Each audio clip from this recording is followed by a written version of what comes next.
So I'm Richard Pyle, I'm a GP at Parkbury House, I'm a partner there, and I've got a special interest in what you might loosely term lifestyle medicine, cardiovascular medicine. And this is my colleague Payam. I'm Ganusi. I'm also a GP working in St Albans in North London with an interest in lifestyle medicine. Duties today. And then also last week, our colleagues Krishna and Roel introduced themselves as well. Krishna is not just the tech guy, he really helps us. And lots of things wouldn't happen without him. Roel? So I thought we'd just start, before getting on to today's topic, just by kind of checking in after last week, because it felt to me like a very engaged, enthusiastic session last week. Lots of discussions, lots of enthusiasm. And I wondered whether anybody would like to share, if they feel comfortable, how last week has been. You know, whether it was a key point that you took away from last week, and your progress towards any changes that you planned, and how this week has been, the good bits, the less good bits. Would anybody like to kick things off? Today we're going to be talking about purpose in life and connecting with other people, because as I said last week, you might be expecting us to be moving on to your 5 fruit and veg and not smoking and whatever, but we're trying to keep you on your toes by talking about perhaps stuff that maybe isn't discussed so much in health and well-being talks. And so there are just some questions here. I'm going to suggest that you get back into the groups that you were in last time, or form groups, new groups of maybe just 3 or 4. And just to talk about one of these questions, we're just going to suggest 5 minutes on it. So you don't need to do them all, but maybe consider what gives you a sense of purpose and meaning in life, because that's going to be different for everyone, I should think. Are you satisfied with the quality of your relationships? Because that's part 2, talking about connections. And are there any areas in respect to either of those that you would like to change? So do you want to just turn your chairs around, get chatting? I think this is the most neglected, but perhaps the most important pillar of well-being, which is a sense of purpose and meaning in life. And true well-being, I think, requires not only pleasure, which is sort of passive and passing, but purpose, which is sort of meaningful and lasting. And we may have different purposes in life at different times. We've touched upon this already. You know, it depends where you're at. Are you in a family? Have you got kids? Are you in work? Are you out of work? Are you well? Are you not so well? Are you caring for people? All of those different things. And we may well have different purpose in our life at different times. But what purpose and a sense of that is really one of the ways that you get kind of to that you may be able to fulfill your potential most of all, and it is directly linked to well-being. There is increasingly good evidence for that. I refer on this slide here to talking about Maslow's hierarchy, which I'll come on to in just a minute. But there is really good evidence that purpose in life, or PIL, as I'm going to call it, is associated with genuinely significant health outcomes. So this is not woolly and airy-fairy, but this is actually real. Now, I should stress these are associations for any statisticians or scientists amongst you, and not necessarily proof of causation, but there is a strong correlation. So, for example, it has been shown that having a strong sense of purpose in life reduces the risks of having a further heart attack if you've already had one.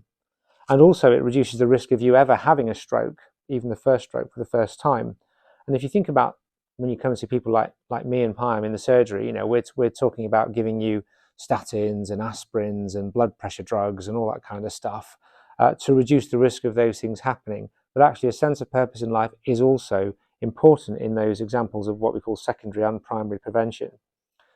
It's been shown that it's protective against declining brain function, which again is important to all of us, but I think as we get older is of particular concern, certainly based on what people come and talk to me about. And it's been shown to be associated with longevity in the blue zones. Now, Payam's going to talk a bit more about the blue zones, but it's a term that essentially describes 5 places in the world where people live for an unusually long period of time. And one of the consistent characteristics throughout all these different groups, who are situated in different parts of the world, and they're not all exactly the same, but one of the common themes is the sense of purpose and meaning in life. And interestingly, the last 3 points on the slide here actually all refer to religious belief. So it has been shown that there's an association with a lower risk of death from any cause, including heart disease or cancer, amongst women. I don't seem to have quite found the link amongst men yet, but I'm sure it's out there somewhere. And it has been said that some kind of spirituality, some kind of religious observance may well have a similar effect to taking your 5 fruit and veg or a statin a day. And I'm not espousing any one particular belief or philosophy, and I'm not even saying it has to be a religious thing. It's just about, what are the rules that you do life by? Because we all have a way of doing life, whether we can articulate it or not. We've all got a moral code and rules that we try to live by. And it's also been shown that in people with HIV, spirituality helped them to not just cope, which you could argue is perhaps a slightly loose term, but actually genuinely increase longevity when taking into account for all the other factors, like how good they were at taking their medication and what other health problems they had and other risks in their lives. It seemed to be an independent risk protective factor. So Maslow's hierarchy of needs talks about the things that we need in our life to be fulfilled. Maslow was I think a psychologist. I think he first drew up this model in around about the 30s, 40s, maybe a bit later. And it starts off at the bottom with things without which you might feel there is a deficit in your life. So basic physiological needs like water and air and sleep and a roof over your head and things to wear. Obviously, really important, particularly at this time when we're talking about the cost of living. And then you've got your safety needs, so stability and freedom from fear and law and order and that kind of thing. And then further up, social needs, so giving and receiving affection, intimacy, friendship, affiliation, love, a sense of belonging. And then as you get further and further up the pyramid, as it were, you end up eventually looking at things like esteem and self-actualization, which really just means becoming all that you can be. And that tends to be linked with things like spirituality, morality, often not just self-fulfillment, but helping others as well. And you could argue that really without that sense of purpose and meaning, you're never going to get to the top of the pyramid. There's only so fulfilled that you can be. And of course, like stocks and shares, a sense of purpose and a sense of well-being and happiness in life does go up and down. And life is not a steady climb up to the top. And then once you've got there, you stay there. It's much more complex than that. But it's just interesting to think about how this is definitely plays a part in our well-being as much as the more obvious stuff like food and drink. And I don't know whether any of you are familiar with the concept of Ikigai. Is that something that any of you have heard before? No? So just spend a minute or two talking about that. Ikigai is a Japanese concept which roughly translates as reason for being. And if you type Ikigai into Google, you will get a slightly corrupted, westernized, career-based model of it, which has got 4 circles, and it has things that what I'm good at, what I can get paid for, what I enjoy, and what the world needs. And there's this very basic concept that somehow if you could manage to, hit all 4 of those, hit the sweet spot in the middle, then you can shout Ikigai and you've won at life. Now, it's not, again, quite that simple. This is the original Japanese concept that has been more carefully explained by a friend of mine called Nicholas Kemp, who's worked with professors and other academics in Japan. And this, I think, is quite a good model because you've already referred to the fact that not everyone here is necessarily still in full-time employment. And so this isn't quite so career-focused, but it looks at things like roles and relationships, presence and hope, work and leisure, what your values are in life, and how you can get these overlapping interconnections as a result. Now, that's not to say that every aspect of your life you'll be able to say, everything I do every day, I'm right here in the middle. That's brilliant. Ikigai, self-actualization, that's great. But it may be that the work that you do is something that the world needs and you do get paid for. The volunteering that a person does may be the thing that they're really passionate about. And it's just a question of trying to find that balance in your life of things which help you and help others and give you that sense of meaning and fulfillment. So I encourage people to think carefully around that model. You can find it on the internet, and sometimes I get patients or clients to look at that, to maybe print out a paper copy and think about the different areas of their life where that could be relevant. So those are all things to think about when it comes to purpose and meaning. I'm going to hand over to my colleague Payam at this stage, who's going to neatly move on to the next section, which is all about connections. Thanks, Richard. So I'm going to be talking about connections and the importance of being connected. And the reason this is so important, one of the most important pillars of well-being, is that as human beings, we are social animals. And it's to this that we owe our success as one of the most dominant species in the world today. We've had to overcome stronger, faster, more vicious wild animals by working as a team, communicating, fostering relationships, and understanding each other. and building those connections. Now, it might seem a bit difficult to recognize the importance of connections in the modern world, where we all have, or where most of us are fortunate enough to have everything at our fingertips. We don't necessarily need to work as a team as much in order to get the basic needs such as food and a roof over our heads. However, especially with everything that's happened over the last couple of years, I think it's time to recognize how important connecting with others is. So before the COVID-19 pandemic, there was talk of a loneliness epidemic, and governments were putting into place different strategies to try and help tackle loneliness amongst populations. I think we need to think about what loneliness actually means, and to define loneliness, we can say that it's a mismatch between the relationships that we have, the quality and the quantity of those relationships that we have, and the relationships that we desire to have, those that we wish to have. And often when there's a mismatch between those two things, we feel lonely. And it can be quite a personal experience, but it's felt across the board. And there's a lot of research into the detrimental effects of loneliness. So a few of the things that we've observed from large-scale studies, and one of the biggest large-scale studies that we've all been a part of is the COVID-19 lockdown. So many governments across the world, many countries had some form of social isolation put into place. And we all, whether we liked it or not, partook in a loneliness study. And across many studies, it was reported that around 20% of those that partook in lockdown reported an overall reduction in their general well-being.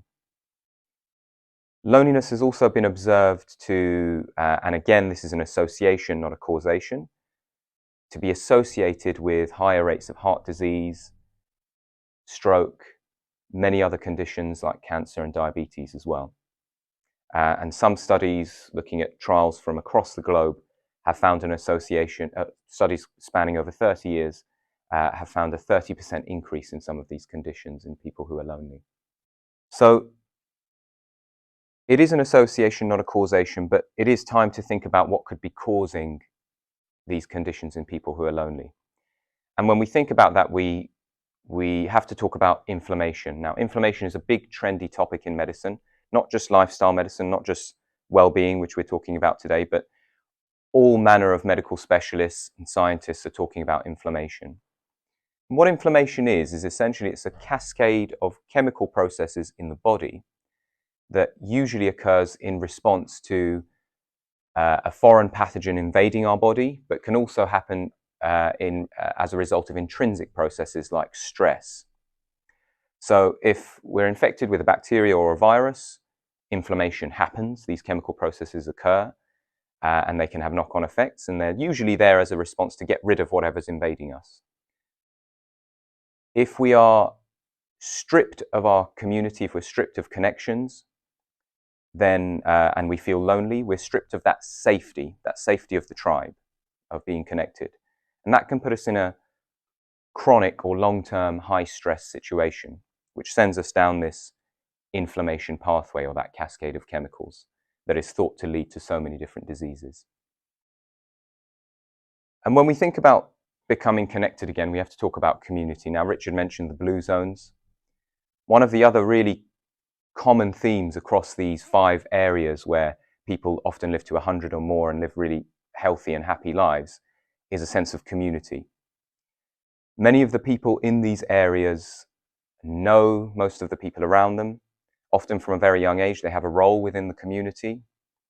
They don't just know everyone around them, they are known by people around them as well. So there's really a good sense of a tight-knit community in these blue zones where people live long, healthy and happy lives. So how do we regain that here in our modern world? How do we rebuild our connections? Building connections is about returning to the tribe, so returning to that group or that community that share common interests, share joy, but also share vulnerabilities. So being a member of a tribe, you can only build those connections if you stick at it. You really have to be a regular. So if it is an art group, or if one is retired and your workmates are converted into your playmates, whether you join a group, whether it's arts, a physical activity, a craft of some form. Being a regular in that activity is key to building those connections. It exposes you to those like-minded people on a more regular basis, and you get the opportunity to connect with them more deeply. And one thing that's really important to remember is our well-being is dependent on the well-being of those around us. So when we're in a difficult position, we have to ask for help. And there's a lot of things stopping us: pride, not wanting to burden others with our problems. But actually showing our vulnerabilities to others is a really important part of building connections. When we're vulnerable in front of those around us, they feel closer to us. They feel more comfortable to be vulnerable in our presence. And then through that, we connect more deeply. There's also the other side of that, looking after and recognizing when others around us are lonely and in need. Because a lot of reward and a lot of well-being comes from helping others, which can tie into having that sense of purpose. Having that sense of purpose of being a useful person within the human family that we're all a part of. So connecting deeply with others, it's about cultivating existing relationships as well. So making new relationships through activities that we enjoy. For example, joining walking and running groups, sports, arts and crafts, and building those new connections. But also really making a commitment and being motivated to cultivate the connections that we already have and the relationships that we already have. So that can be done through simple tasks like setting aside 5 or 10 minutes to have uninterrupted, undistracted time with a partner, a parent or a child, or somebody that we live with, or even if it's an old friend who lives in a town nearby. Putting it in our diary, having that set plan that we're going to call so-and-so on this day just to catch up for 5 or 10 minutes, and holding ourselves accountable for doing that. Aside from the things that we can do, if we're completely lost or if we're in a situation where we feel we need additional help, general practices that are formed, primary care networks, which is usually a couple of GP practices, usually 2 or 3, that come together to form a network, do have some services at their disposal as well. So we have social link prescribers working out of our primary care networks, and they can put us in touch with various different charities, community groups, and even befriending services. They're the experts in this area. So when we go to our GPs, often in those 10 minutes, we can't solve somebody's housing issue or somebody's issue with their relationship. They may have presented to us with headache and palpitations, and while it's really reassuring to do some scans and an ECG to rule out anything heart-related, their issue may be far deeper than that, and it might not be something that a GP is equipped to deal with. But what Richard and I can do is refer people to come to us with these sorts of problems to social link prescribers who are well equipped and have the knowledge of a local community and can put us in touch with the services that can assist with those sorts of issues. So we've talked about how important connections are and how dangerous loneliness can be, but recognizing that is the first part. The next part is actually making a plan, whether that's about reconnecting with some form of purpose, whether that's trying to reconnect with people in our lives, or build new connections, or build a sense of community around us. I'd like everyone to just take a few minutes to have a look at these questions and think about what your goals are with regards to purpose, meaning, and building connections. And you can get back into groups and have a think, or you can write it down. We've got some pen and paper at the back as well. And sometimes getting it down on paper is also really useful. So have a little think about some of these questions, what you want to achieve, what might stop you from achieving what you want to achieve, and how could you overcome that? And then we'll come back and have a little discussion. What's interesting